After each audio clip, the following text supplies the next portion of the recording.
अस्सलाम वालेकुम, welcome back to my channel. कैसे उम्मीद करती हूँ हैरियत से होंगे। अल्हम्दुलिल्लाह हम भी हैरियत से हैं। और आज हम बनाएंगे बहुत ही फ्लेवरफुल और रेशेदार शामी कबाब। इसकी रेसिपी मैं आपसे शेयर करूँगी और शामी कबाब को कैसे आप 2 से 3 महीने तक स्टोर करके रख सकते हैं। और जैसे कि ईद उल अजहा की आमद है, तो ये रेसिपी आपके लिए बहुत ही यूज़फुल होने वाली है। और कौन से ऐसे ख़ास इंग्रेडिएंट्स हैं जो शामी कबाब के टेस्ट में और ज़्यादा इजाफा कर देते हैं। तो जल्दी से रेसिपी को करते हैं स्टार्ट। उससे पहले अगर चैनल पे फर्स्ट टाइम है, काइंडली चैनल को कर लीजिएगा सब्सक्राइब। शामी कबाब बनाने के लिए ले लिया है एक मैंने प्रेशर कुकर। इसमें 1.5 किलो जो है मैं डाल दूँगी बीफ, जो कि गोश्त के बड़े बड़े पीसीज हैं। आप मटन और चिकन का भी ले सकते हैं। तो 1 प्याली मैंने ली है चने की दाल। इसको मैंने अच्छी तरह से वॉश कर लिया था और 2 से 3 घंटे के लिए भिगो दिया ताकि दाल जो अच्छी तरह से नरम हो जाए। दाल इसमें ऐड करेंगे और 2 बड़े साइज़ के जो है प्याज जो है वो बड़े बड़े स्लाइसिस में काट के वो मैं ऐड कर दूंगी। 6 से 7 जो है लहसुन के जो पीसेस हैं वो मैं इसमें ऐड कर दूंगी। अदरक के पीसेस 4 से 5 हम वो इसमें ऐड कर देंगे। आप कुछ स्पाइसेस ऐड करेंगे। 4 से 5 जो है साबुत सुरख मिर्चें मैं ऐड करूँगी।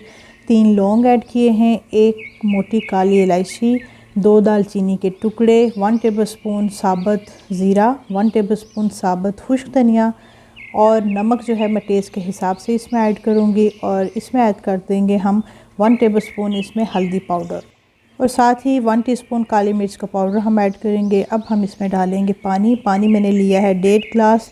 पानी का अंदाज़ा इतना होना चाहिए कि गोश्त के हिसाब से अपने पानी डालना है कि जिसमें गोश्त अच्छी तरह से डूब जाए। अब हम इस पर विसल लगा के इसको पकने के लिए रख देंगे।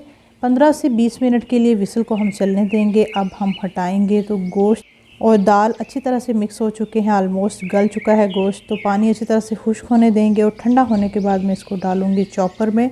आप चॉपर में भी डाल के इसको अच्छी तरह से चॉप कर सकते हैं। आप इसको जो है ना वो हाथ की मदद से भी कर सकते हैं।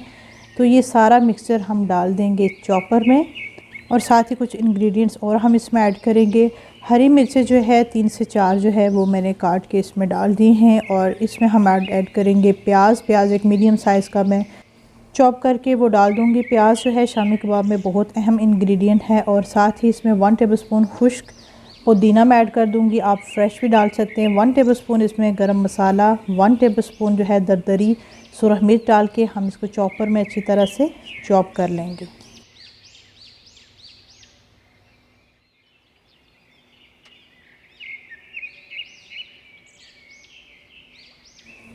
शामी कबाब का ये मिक्सर जो है अच्छी तरह से मिक्स हो गया और बिल्कुल रेशेदार आपको नज़र आ रहा है। इसको हम ट्रांसफ़र करेंगे किसी और बाउल में। और एक टिप है आपके लिए, अगर आपके जो शामी कबाब का मिक्सचर थोड़ा पतला हो जाता है तो आप इसको चॉप करने के बाद फ्रीज़ में रखते हैं ताकि अच्छी तरह से ठंडा हो जाए। तो फिर आप इजीली आप इसकी टिक्कियाँ बना सकते हैं। तो अब मैं ले लूँगी एक अंडा। इसको अच्छी तरह से मैं फेंट लूँगी और इसमें हम डाल देंगे एक अंडा। अगर आपको अंडा नहीं पसंद आप इसमें मायोनीज़ भी ऐड कर सकते हैं। तो इसका ये फ़ायदा है कि बाद में आपकी मर्ज़ी है, आपको अंडे की कोटिंग करने की ज़रूरत ही नहीं पड़ेगी। अच्छी तरह मिक्स करने के बाद मैंने जो है इसको 10 मिनट के लिए फ्रिज में रख दिया था। अब हम इसकी बनाएंगे टिक्कियाँ। और हाथ में थोड़ा सा ऑयल लगा लिया ताकि ये स्टिकी ना हो। और टिक्कियाँ मैं बनाना स्टार्ट करूँगी। जिस हिसाब से मुझे टिक्की चाहिए कि मुझे कितनी साइज़ की टिक्की बनानी है, उस हिसाब से मैं ये टिक्कियाँ बनाना स्टार्ट कर दूँगी।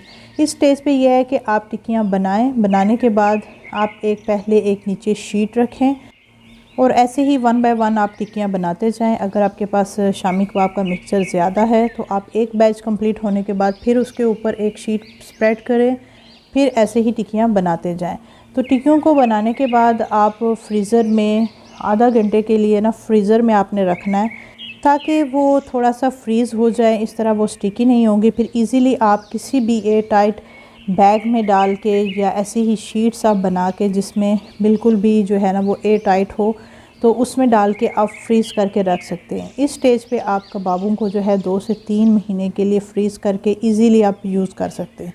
तो जब आपने फ्राई करना हो तो बस निकालें, ऑयल ऐड करें और इसको फ्राई कर सकते हैं।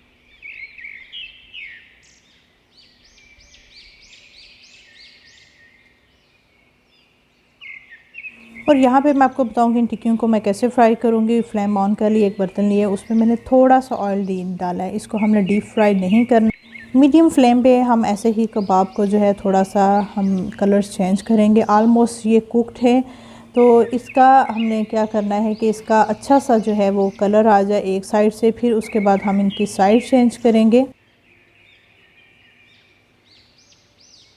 और देखें कि कितना प्यारा सा कलर आया है हमारे कबाब का, और बिल्कुल भी ये नहीं टूटेंगे और बिल्कुल रेशेदार आपके कबाब बनाएंगे अगर आप इस रेसिपी को फॉलो करेंगे। तो बहुत इजी वे के साथ आप ये कबाब बना के स्टोर कर सकते हैं, और उनको फ्राई करना भी बहुत ही इजी है।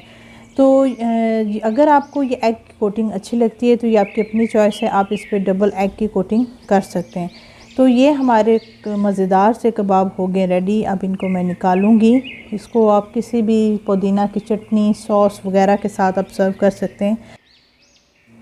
आई होप आपको ये रेसिपी अच्छी लगी होगी। कमेंट बॉक्स में ज़रूर बताइएगा और वीडियो को लाइक शेयर ज़रूर कर दीजिएगा। इंशाल्लाह मिलेंगे नई वीडियो के साथ। अपनी दुआओं में याद रखिएगा। Take care. अल्लाह हाफिज़।